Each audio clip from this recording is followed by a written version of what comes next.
What's up guys, it's Cam coming at you from the 2-6. Welcome back to Carolina Fragrance Reviews. So today is a tag video that was going around a little while back, and I was tagged by my buddy Mike over at 5280 cents, and this is about my fragrance collection. So no, it's not my entire collection. There were questions that were asked, and I kind of pretty much just went off of the same questions that he went by. I think I changed maybe one or two, neither here or there. Let's get into this.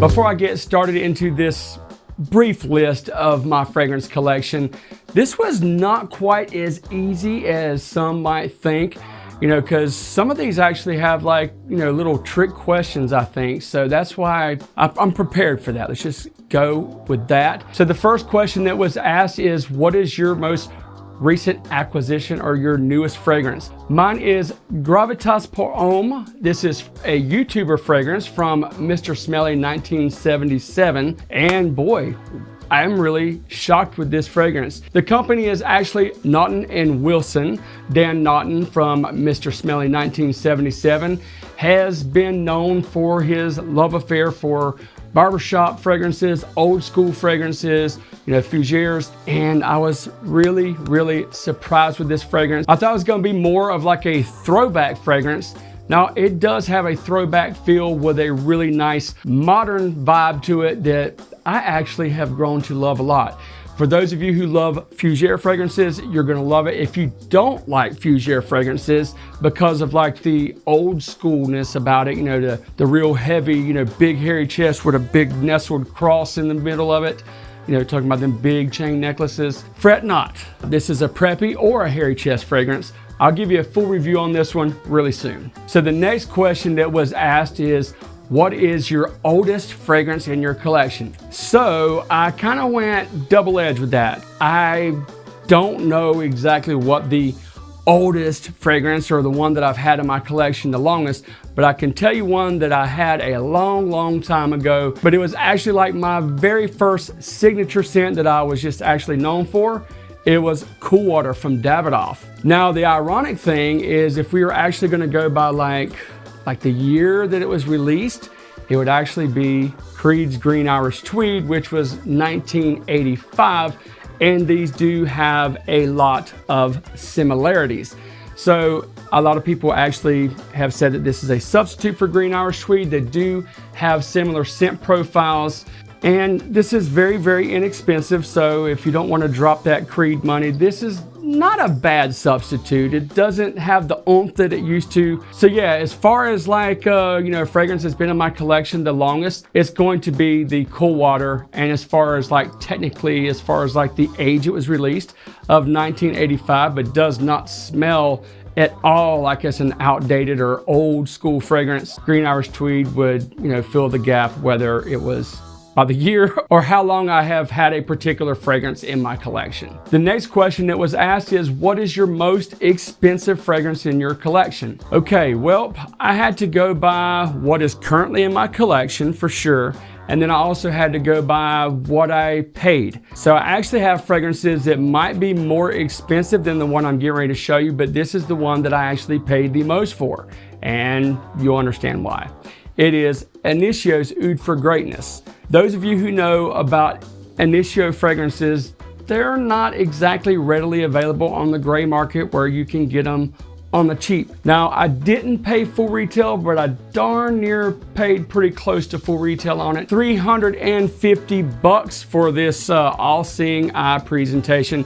It is one of the cooler looking bottles and easily the best looking bottle in Initio's collection, in my opinion anyway, because they all, they vary in color a little bit, and if you don't, see the plate on the top, you don't really know, but anybody who has seen this knows which fragrance this is. Some of the notes in this one are lavender, nutmeg, saffron, and oud. So for those of you who are not fans of oud, you still might like this fragrance. Initio does a really good job with using naturals, but this is not going to be like a hard Eastern animalic oud like you would think, especially with this presentation. I mean, it looks like something that was, taken out of King Tut's tomb or something like that. Give this one a try. The lavender and the saffron really play nicely off of the oud. And like I said, it's more of like a Western oud versus an Eastern oud. So the next question was, what is your favorite dumb reach or easy to wear, easy to reach for fragrance? You know, just that one that you can just reach for and know without a shadow of a doubt. Like if you're sitting there like,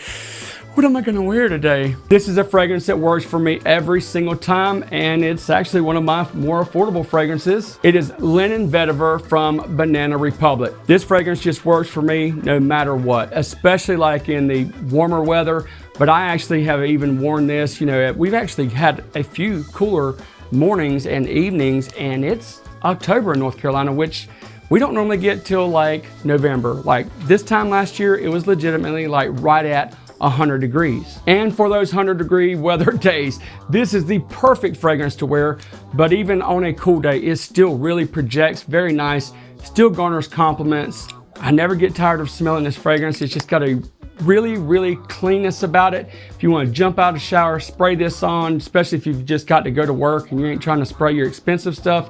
This is a definite dumb reach or easy to wear fragrance if there has ever been one. Some of the notes in this one are bergamot, vetiver, and musk. So the next question was, what is your favorite bottle design or your favorite presentation? I actually had a different fragrance picked out to start off with. It's just like one of my absolute favorite presentations. And then I was like, wait, you've got another gem that's really unique. It is from Centauri. This one is Proxima, but all of the presentations look the same. The bottle coloration is different, but I really love this because it's got that beautiful blue. Look at how it just sits in there. This is a fellow YouTuber fragrance. On top of that, Peter over at Fragrance View, he has done one heck of a job with this line. I mean, he perfumed everything by himself, no Kickstarter, funded the whole thing by himself, come up with the bottle designs. So this is something really to be proud to have in, at least in my collection. I don't know if you guys have had a chance to check any of these out, but if you've seen this presentation, you'll know what's up with the presentation for sure. So once you open it and take the beautiful bottle out, you do get a little card in there that gives you the notes for the fragrance. And then look at that bottle. Is that thing not beautiful or what? And of course he has the white one and the red one. And I just saw him post the other day. He's got some new labels. So that means he's got some new joints coming out. And the theme for the coloration is past, present, and future.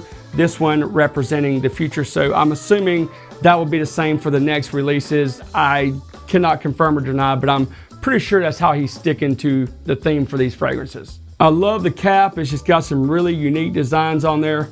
Heavy as all get out. You could knock somebody out. I just think this is impressive. I personally like it. It's for aesthetic reasons. And the Luban one that I have, the Gajamata, that one's a really cool Prezi, but I'm gonna have to think that Centauri's got my favorite presentation and or bottle. Some of the notes in Proxima are grapefruit, blackcurrant, and neon strawberry. For the next question, it was, what is the smallest bottle in your collection? That would have to be from Atelier Cologne. These are the little pocket size ones. I've got a few of these. This one just happens to be Cafe Tuberosa, which is one that I'm really loving this time of the year. And these are cute little bottles that actually have like a little pouch to keep you from banging it up. If the Atelier Cologne was my smallest bottle, the next question is gonna be, what is my largest bottle? This big old honker right here. This is Paco Rabanne's 1 Million Lucky. I also have the OG, both in 200 ml. These are huge, but believe it or not, my 1 million has probably got maybe, I don't know, 2 or 3 ounces, if that left. And of course, this one has a huge dent in it as well. I have backed off of this one a little bit just because, you know, my collection has grown, but every time I go back to this fragrance, I still love it. So some of the notes in this one are gonna be grapefruit, plum, and hazelnut. If you haven't tried 1 Million Lucky, you need to try it. It is a compliment beast, smells fantastic, especially like in the fall and the spring, with now being fall. So I would say this would be the perfect time to get lucky. So it'd be safe to say that some of these picks you might have been able to guess or at least have a good idea, with the exception of a couple. This one's gonna be very highly predictable, but for good reason. So the question for this one is, what is your favorite fragrance memory, or which of your fragrances like invokes the best memories.